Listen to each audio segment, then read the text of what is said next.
Fala galera, professor Carlinhos da Maticar Vídeos Matemáticos. Estamos aqui para a nossa primeira aula da playlist Revisão Final de Matemática para o Enem 2022. Nessa nossa primeira aula, eu inicio a correção da prova de 2021. Tudo bem? Vou deixar também na descrição desse vídeo para vocês o link das revisões dos anos de 2020 e 2021, se você quiser também aproveitar para incrementar o seu estudo, ok?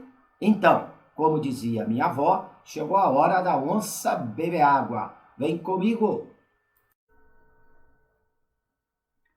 Bem, pessoal, vamos lá então para a nossa questão, tá? A prova do Enem de 2021.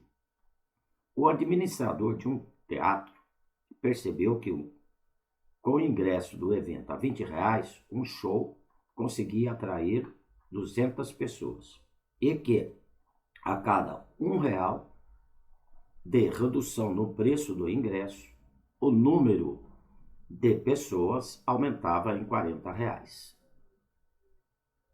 Ele sabe que os donos do teatro só admitem trabalhar com valores inteiros para os ingressos. Então, isso aqui é importante, tá? Quantidade de ingressos tem que ser uma quantidade inteira de ingressos. Pela dificuldade de disponibilizar troco e pretende convencê-los a diminuir o preço do ingresso. Assim, apresentará um gráfico de arrecadação em função do valor do desconto no preço atual do ingresso. O gráfico que mais se assemelha ao que deve ser elaborado pelo administrador tá? Então, quero saber qual é o gráfico que vai gerar a arrecadação desse show, tudo bem? Então, para a gente poder ter a ideia, qual vai ser o gráfico que vai gerar essa arrecadação, galera? Eu tenho que ter a função que gera este gráfico. Então, nós estamos aqui com exemplos, né? As alternativas nos deram aqui 5 tipos de gráfico, tudo bem? Então, pelo enunciado, olha bem. Arrecadação. Primeiramente, eu vou chamar aqui de X, tá? O número de desconto,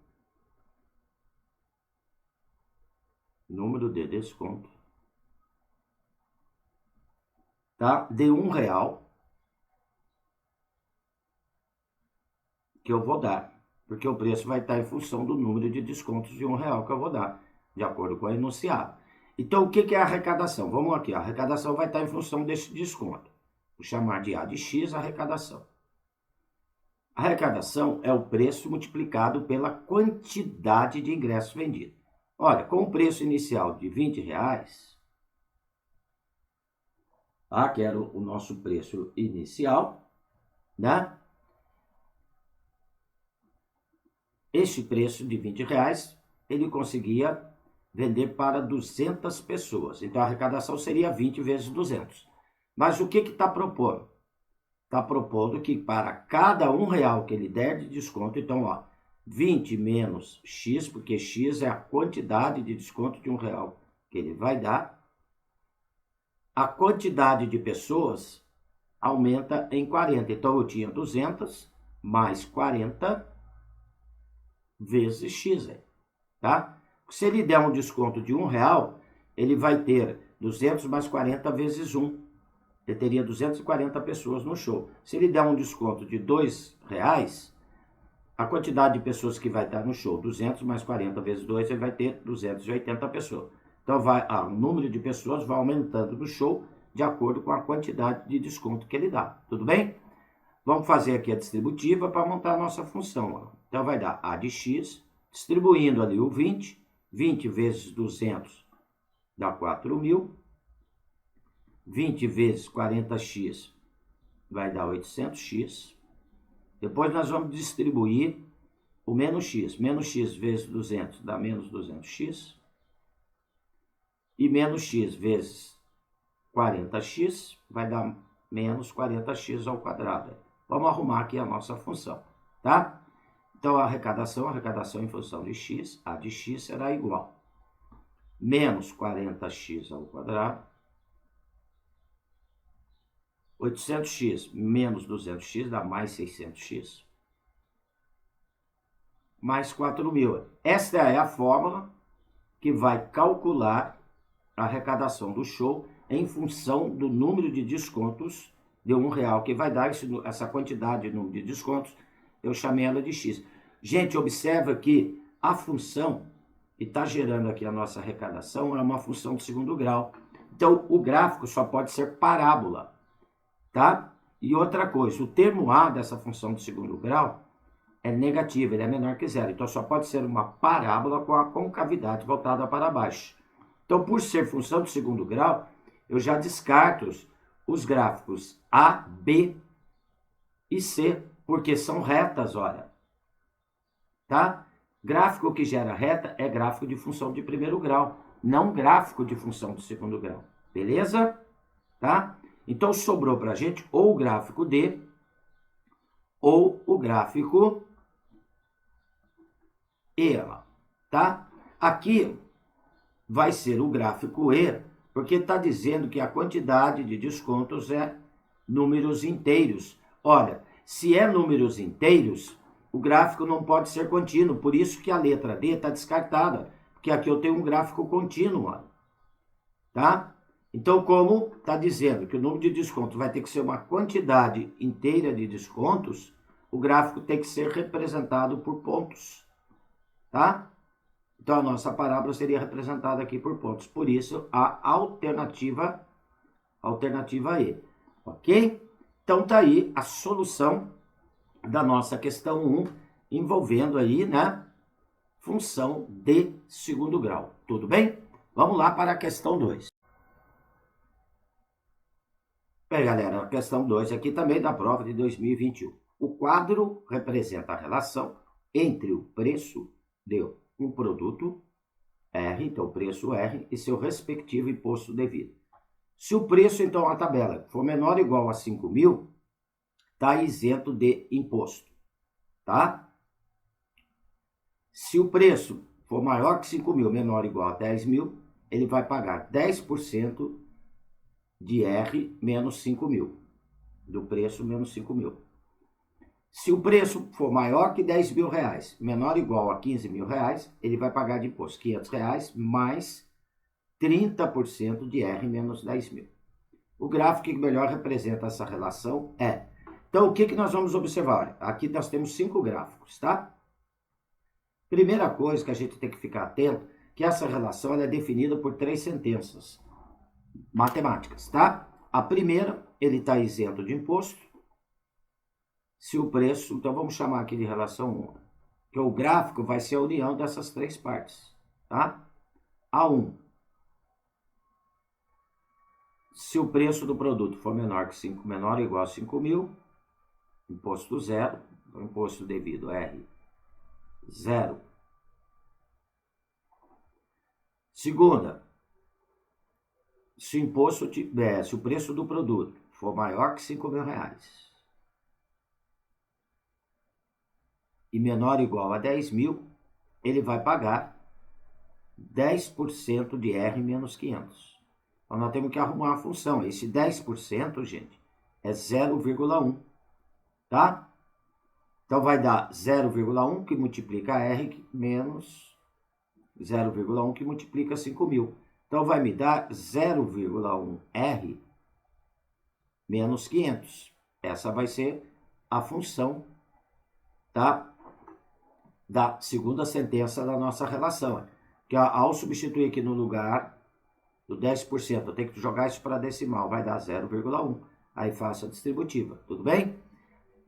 A sentença 3 que define a nossa relação. Se o preço for maior que R$10.000, mas menor ou igual a 15.000, ok? O valor de imposto, olha bem, vai ser o R$500 mais 30%, então este 30% eu tenho que jogar isso aqui para decimal, vai dar 0,3. Aí eu vou multiplicar o 0,3 por R, por menos 10.000 e somar com 500. Aí eu vou obter a seguinte relação: 0,3R menos, tá? Menos 2.000, 2.500 não.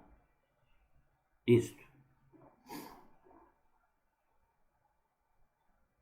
Menos 2.500, tá? Então estão as três sentenças que vai me gerar o gráfico da nossa relação, tudo bem?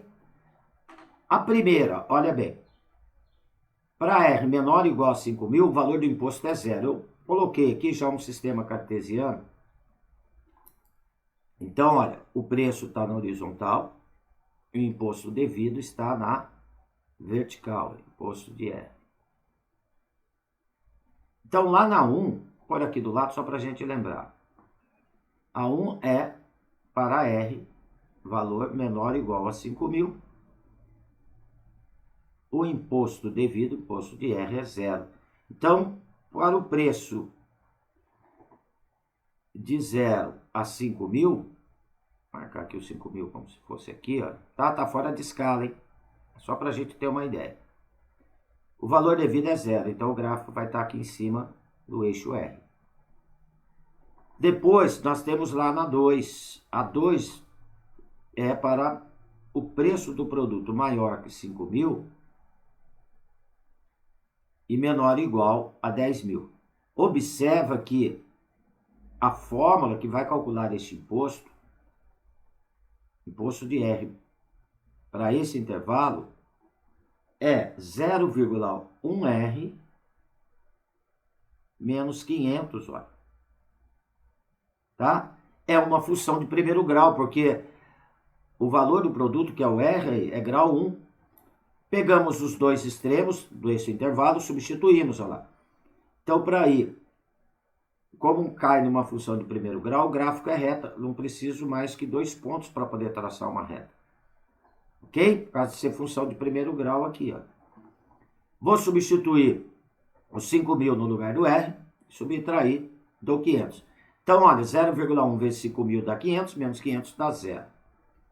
Para 10.000, pego o outro extremo, pegamos os dois extremos do intervalo, aí nós traçamos a nossa reta.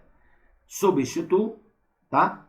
Então, eu vou multiplicar o 10.000 por 0,1, vai dar 1.000, menos 500, vai me dar 500. Então, com esses dois pontos, eu marco, tá? Então, para 5.000 é 0, então fica aqui em cima do 5.000. Para 10.000, reais, ele vai pagar 500 de imposto. Então, marcamos esses dois pontos, ligamos, nós temos a nossa reta. Mais uma vez, repetindo, porque é reta, função do primeiro grau. Então, a outra parte vai estar aqui, que é a 2. Bem, a terceira sentença aí é para o intervalo maior que 10.000, menor ou igual a 15.000. Então, nós vimos lá, né, que para essa fórmula, o imposto será cobrado pela seguinte relação: 0,3R menos 2.000, menos 2.500, tá? Então, aí calculo, pego o extremo, opa, aqui é 10.000, faltou um zerinho, e de 10.000, então eu vou multiplicar 0,3, tá? Por 10.000 vai dar 3.000 menos 2.500 dá 500. Depois calculo para 15.000. 0,3 vezes 15.000 vai me dar 4.500 menos 2.500 vai me dar 2.000. Então, para 10.000 é 500, já está aqui. Para 10.000, 500. Agora vou marcar para 15.000. Para 15.000, o imposto é R$2.000. 15.000. Ele vai pagar aqui R$2.000 de imposto. Ok? Então, também vai me dar uma reta aqui. A terceira sentença aqui, ó, tá? Também vai me dar uma reta aqui, ó. Então, esse é o gráfico que vai calcular o imposto para a gente, tá? Agora eu vou observar em qual alternativa está este gráfico aqui, ó. Nós vamos observar que ele se encontra aqui na alternativa A, de Amora. Beleza? Então, também aí uma outra questão envolvendo função, tá? É uma função definida por mais de uma sentença matemática. No caso aí, caíram em função constante e função de primeiro grau. Tudo bem? Vamos lá, então, para a nossa questão 3. Bem, a nossa questão 3 também da prova de 2021, né? Uma construtora pretende investir na construção de imóveis em metrópoles com 5 grandes regiões. Fez uma pesquisa sobre a quantidade de famílias que mudaram de uma região para outra, de modo a determinar qual região foi o destino do maior fluxo de famílias. Então, a mudança de uma região para a outra, tá? Só vai considerar onde houve essa mudança. Sem levar em consideração o número de famílias que deixaram a região, os valores da pesquisa estão dispostos em uma matriz A e J, tá? Então, a matriz A indicada, os seus elementos serão indicados por A e J, onde o I é a linha que se encontra o elemento, o J é a coluna. Eu só vou considerar aqueles onde o I é diferente do J, tá? Por quê? Porque só aqueles que mudaram de região, foi de uma região para outra. Em que o elemento A e J corresponde ao total de famílias em dezena que se mudaram da região I para a região J durante um certo período. O elemento A e J é considerado nulo, uma vez que somente são consideradas mudanças entre regiões distintas. A seguir, a matriz com os dados da pesquisa. Então, aqui nós vamos observar que nós temos uma matriz com 1, 2, 3, 4, 5 linhas e 5 colunas, uma matriz quadrada. Qual região foi selecionada para o investimento da construtora? Então, tem que ver aquela região em que foi feita, né, o maior número de mudanças. Olha, essa matriz, se eu fosse representar ela genericamente, tá? O elemento que está na primeira linha, primeira coluna, seria o A11, depois o A12, A13, A14, A15, tá?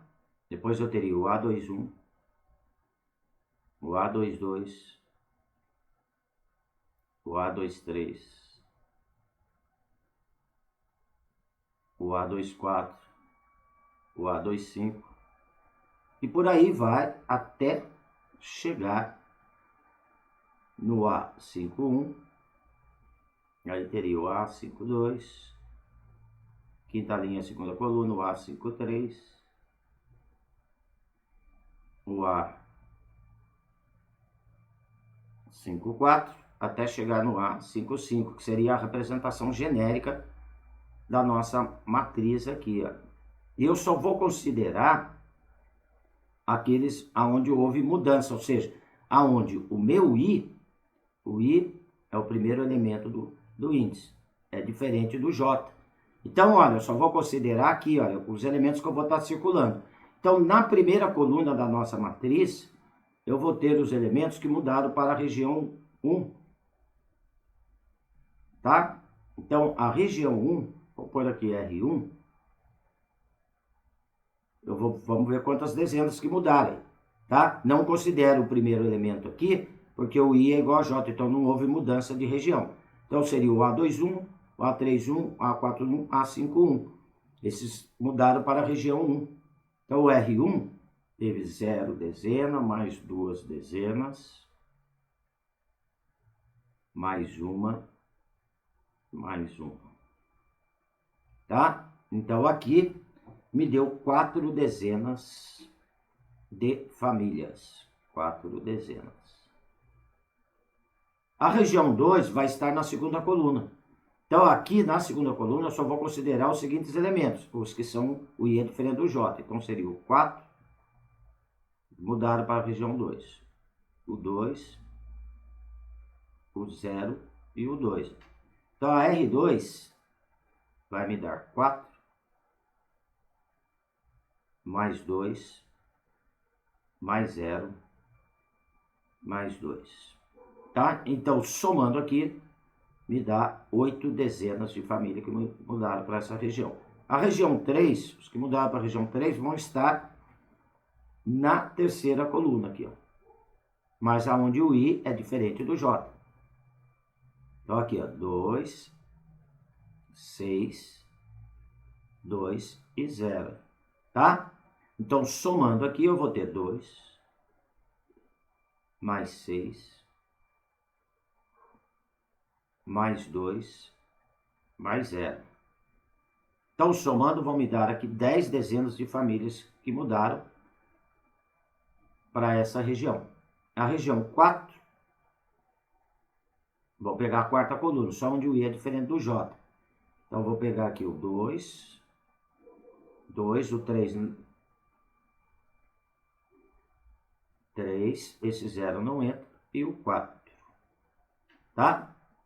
Então, aqui eu vou ter 2, mais 2, mais 3, mais 4, tá? Então, aqui vão me dar um total de 11 dezenas de famílias que mudaram para essa região. Para a região 5, vamos ver quantas dezenas mudaram. Então, eu vou pegar aqui, olha, o 5, o 3, o 0 e o 4. Esse 0 último não entra, porque ali vai ser o A55, então continua na mesma região. Então, 5, mais 3, mais 0, mais 4. Então, vão me dar 12 dezenas de famílias. Então, o maior número de mudanças de pessoas foi aqui nessa região, tá? Porque o exercício pede qual foi a região selecionada pela construtora, é aquela aonde tem mais mudanças. Então, a resposta está aqui na alternativa E de excelente. Beleza? Então, é um exercício aí envolvendo, né, o conceito de matriz dentro de um problema. Tudo bem? Tá? É um exercício simples, né? É o texto que é longo, a gente tem que estar tomando cuidado aí, não ter preguiça de ler com atenção, né, as questões do Enem, porque são questões com resoluções fáceis, mas textos longos, e as pessoas acabam desanimando aí em resolver o exercício. Vamos lá para a questão 4. Bem, aqui na questão 4, também da prova 2021. Uma pessoa pretende viajar por uma companhia aérea que despacha gratuitamente uma mala de 10 quilos. Em 2 viagens que realizou, essa pessoa utilizou a mesma mala e conseguiu 10 quilogramas com as seguintes combinações de itens. Então, na viagem 1, ela levou 12 camisetas, 4 calças e 3 sapatos, deu 10 quilos. Na segunda viagem, ela levou 18 camisetas, 3 calças e 2 sapatos e obteve os mesmos 10 quilos, tá? Então, tanto na viagem 1, o peso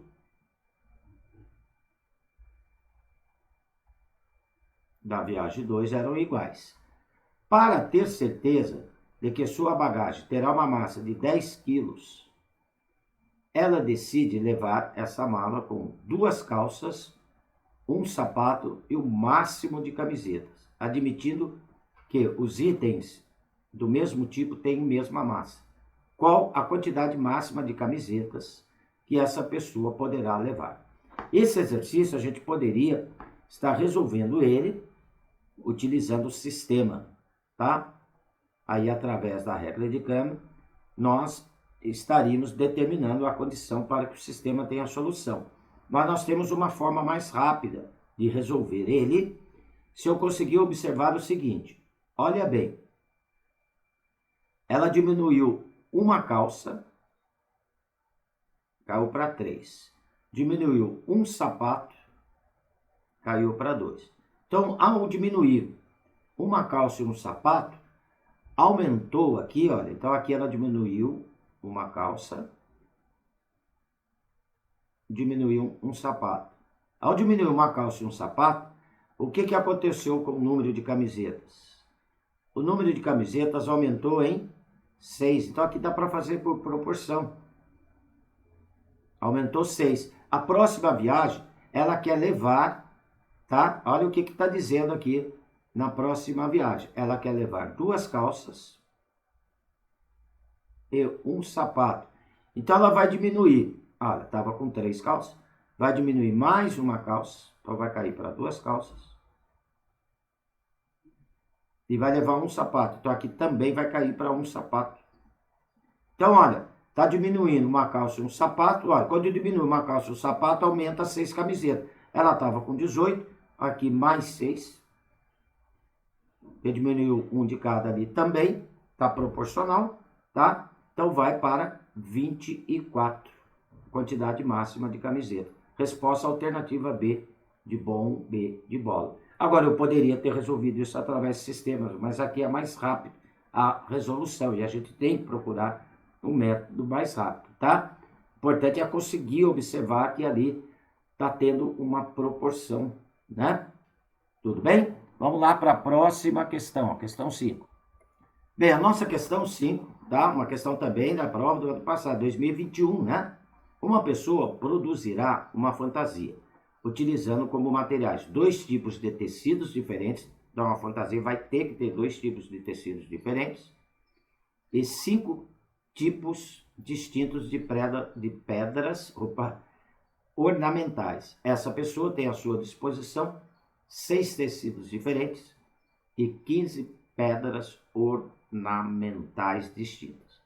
A quantidade de fantasias com materiais diferentes que podem ser produzidas é representada pela expressão. Olha bem, a fantasia ela vai ter que ter 2 tipos de tecidos, tá? Vamos separar aqui, 2 tipos de tecidos. Então, aqui vai estar o T de tecidos, tá? E 5 tipos de pedras ornamentais, tá?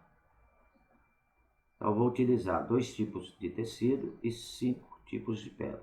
1, 2, 3, 4, 5 pedras ornamentais. Então, quantos tipos de fantasias com materiais diferentes ela pode montar? Nós estamos aí com o exercício de análise combinatória, gente. Tá? Olha, na fantasia, se ela usar o tecido 1 primeiro e o tecido 2 por segundo, ou se ela inverter a ordem, a fantasia continua com os mesmos 2 tipos de tecido. Então, a mudança de ordem não alterou o grupo. Eu estou com um exercício de combinação. Então, para os tecidos, eu vou ter uma combinação de 6 tipos de tecidos para ocupar 2 posições. As pedras também. Olha, ela usou a pedra 1, 2, 3, 4, 5. Se ela usar a pedra 4, 5, 2, 1, 3, são as mesmas 5 pedras que estão na fantasia. Então não muda, a mudança de ordem não altera o grupo. Então aqui também estou com uma combinação. Só que agora eu estou com uma combinação de 15 pedras para ocupar 5 posições. Aqui eu vou multiplicar, porque, né? Olha bem, a fantasia ela é composta por 2 tipos de tecidos e, olha a palavra aí, e 15 tipos de pedras ornamentais. Então, essa palavra E é multiplicação. Lembrando a fórmula da combinação de N elementos P a P, vai me dar N fatorial sobre P fatorial, que multiplica N menos P fatorial. Tá? Então, a combinação de 6, 2 a 2, vai me dar 6 fatorial sobre o P, né? É de que forma que eu quero agrupar? 2 fatorial, N menos P, 6 menos 2, 4 fatorial, que multiplica 15 fatorial, sobre aqui o P é 5, 5 fatorial, N menos P, 15 menos 5, vai dar 10 fatorial. Tá? Então, a resposta seria essa daqui, que se encontra aí na alternativa A de Amora, né? Então, aqui tanto faz 4 fatorial vezes 2 fatorial, 2 fatorial vezes 4 fatorial, gente, é a mesma coisa. Tudo bem? Então, aí é um exercício envolvendo análise combinatória. Gente, certeza vai cair na prova exercício envolvendo análise combinatória. Parte de função. Com certeza que isto cai em prova do Enem, tá? Você encontra aí no meu canal, no YouTube, playlists, análise combinatória, probabilidade, função, função de primeiro grau, função de segundo grau, função exponencial, logaritmos, tá? Tudo isso você vai encontrar aí no meu canal no YouTube, tá? Proporção, razão. Então, gente, são mais de 390 aulas aí, onde você pode se preparar bem, tá? Encontra também outras playlists envolvendo Enems anteriores, ok? Tá? Gente, olha, aqui então eu estou encerrando essa nossa primeira aula, né? Dessa revisão final para o Enem 2022. Qualquer dúvida em algum dos exercícios dessa aula, por favor, deixe nos comentários, que eu terei o maior prazer em atendê-los. Se gostou, esqueça de dar um positivo aí no meu canal. Vamos ajudar o canal do Tio Carlinhos a crescer, para eu também poder ajudá-los. E se inscreva para ter notificações de próximas aulas, tá? Logo, logo estarei lançando a aula 2, onde eu vou continuar a correção dessa prova de 2021. Valeu, galera! Um abraço com carinho do professor Carlinhos. Fui!